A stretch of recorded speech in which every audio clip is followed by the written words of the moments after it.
जी अस्सलाम वालेकुम dear students, मैं रिजवान है। मैं आप सब लोग कैसे हैं? उम्मीद करता हूँ कि दिन अच्छा चल रहा होगा। एक दफ़ा फिर मैं आपको वेलकम करता हूँ ई कैट की इंग्लिश क्लास के अंदर। आज जो हमारा पैराग्राफ है वो हम पढ़ने जा रहे हैं और उसके बाद जो है वो उसके फिर हम एमसीक्यूज़ करेंगे। तो लेट्स सी कि जो है वो हम कितना अच्छे तरीके से जो है वो उसको आज अटेम्प्ट कर पाएंगे। आज शाम को मैं क्या करूँगा, मैं आपको एक दफ़ा बता दूँ कि आप लोगों ने क्या करना है कि शाम को जब आप फ्री हों तो आपने campus.pk की मेन वॉल के ऊपर आना है। कोई रात 8-9 बजे के बाद साथ आपने जो मेरी प्रोफाइल है, जो मेरी पिक्चर है, उसे जब आप क्लिक करेंगे तो वहाँ पे आपको एक ऑप्शन मिलेगी माई ड्राइव की। आप माई ड्राइव की ऑप्शन को क्लिक करेंगे, वहाँ पर एक ई कैट की ड्राइव बनी होगी। तो उसमें मैं कुछ पिक्चर्स आप लोगों के साथ शेयर करूँगा, वो आपने उन पिक्चर्स को देख लेना है। बेसिकली उसके अंदर जो है वो डिफरेंट टेक्निक्स लिखी गई हैं, पॉइंट्स हैं कि किसी भी कंप्रीहेंशन के पैसेजेस को कैसे पढ़ा जाता है। कुछ एग्जांपल्स भी होंगी।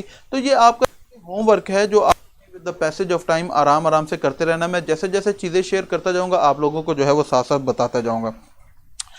तो चले जी, पैराग्राफ जो है वो अब शुरू कर। आज का जो हमारा पैराग्राफ है वो स्टार्ट होता है कि if food is allowed to stand for some time, it putrefies. Yes, when the putrefied material is examined microscopically, it is found to be teeming with bacteria. ये आपने इसको अंडरस्टैंड करते रहना है साथ साथ कि क्या क्या चीज़ें इसके अंदर आ रही हैं। Where do these bacteria come from? Since they are not seen in fresh food, तो फ्रेश फूड में तो नहीं होता।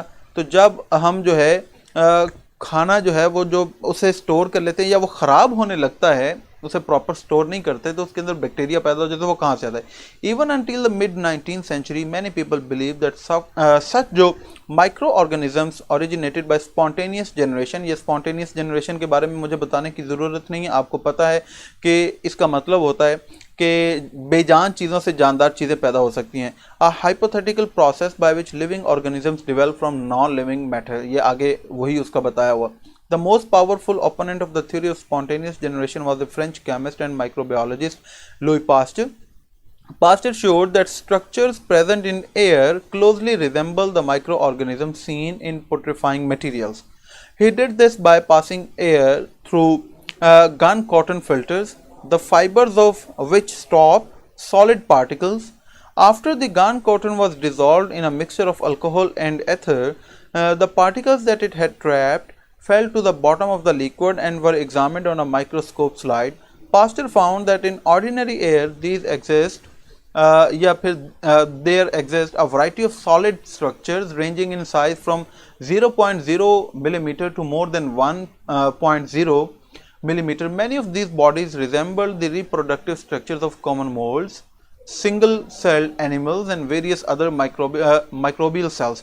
ये बहुत आसान है, इसमें कुछ भी मुश्किल नहीं। आपको ये सारी चीज़ें समझ आ रही होगी, इसलिए मैं जल्दी जल्दी से इसको पढ़ता जा रहा हूँ। जो इसमें इस पूरा पैराग्राफ में हम क्या कर रहे हैं, बेसिकली जो एक आइडिया बयान किया गया है इससे पीछे, उसको आगे जो है वो सपोर्ट करने की कोशिश की जा रही है। ओवरऑल थीम हमें समझ आ रही है कि spontaneous generation is not a fact, ठीक है। और हमें पता चला है कि माइक्रोब्स डू एग्जिस्ट। तो this is actually about the microbes. This is not about food getting rotten, कि food हमारा खराब हो जाता है। This is about microbes and the discovery of microorganisms, कि हमें ये सारी चीज़ें कैसे पता चलें। As many as 20 to 30 of them were found in 15 liters of ordinary air, and they could not be distinguished from the organisms found in much larger numbers in putrefying material. तो जो चीज़ें एलिमेंट्स हमें हवा के अंदर मिले, वही elements जो हैं वो हमें उस जहाँ पर जिस चीज़ के अंदर तजर्बा किया गया, जो फूड है, जो वाइन है, उसके अंदर भी हमें सेम एलिमेंट्स जो हैं वो हमें मिले। Pasteur concluded that the organism found in putrefying materials originated from the organised bodies present in the air. तो दिस इज वेरी इंपॉर्टेंट, आपको ये क्रक्स समझ आ गया। He postulated that these bodies are constantly being deposited on all objects. उसने ये बताया कि ये जितनी भी बॉडीज हैं ये बेसिकली डिपॉजिट हो रहा है इसके अंदर जो है वो सारे objects. Pasteur showed that if a nutrient solution was sealed in a glass flask, Pasteur ने कहा कि अगर हम ग्लास फ्लास्क के अंदर जो है, जी एक मिनट बच्चों, जी Pasteur showed that if a nutrient solution was sealed in a glass vase and heated to boiling, destroy all the living organisms contaminated, it never putrefied. तो उसने कहा कि ये कभी खराब नहीं होगा. The proponents of spontaneous generation declared that fresh air was necessary for spontaneous generation and that the air inside the sealed flask was affected in some way by heating so that it would no longer support spontaneous generation. Pasteur constructed a swan-necked flask in which putrefying material could be heated to boiling, but air could re-enter. The bends in the neck prevented microorganisms from getting in the flask. Material sterilized in such a flask did not putrefy. बहुत आसान समझ आ गई आपको कि उसने किस तरह की flask की. If food is allowed to stand for some time, it putrefies. जी हाँ, समझ आ गई है. इस पैराग्राफ के अंदर अगर आपको कोई चीज़ नहीं समझ आई तो मुझसे पूछ लें.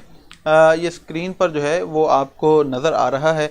बहुत ही मज़े का, बहुत ही सिंपल ये पैराग्राफ. जी हाँ, अब मैं क्या कर रहा हूँ कि मैं जल्दी से आपके सामने जो है वो क्वेश्चन आंसर्स रख देता हूँ ताकि आप इसको पैराग्राफ को पढ़ सकें, उसको अटेम्प्ट कर सकें और उसके बाद हम डिस्कशन कर सकें. अगर आप इस पैराग्राफ के हवाले से मुझसे कुछ पूछना चाहें तो आप मुझसे पूछ लें. ठीक है मेरा बेटा. ये इनका टेस्ट जो है वो ज़रा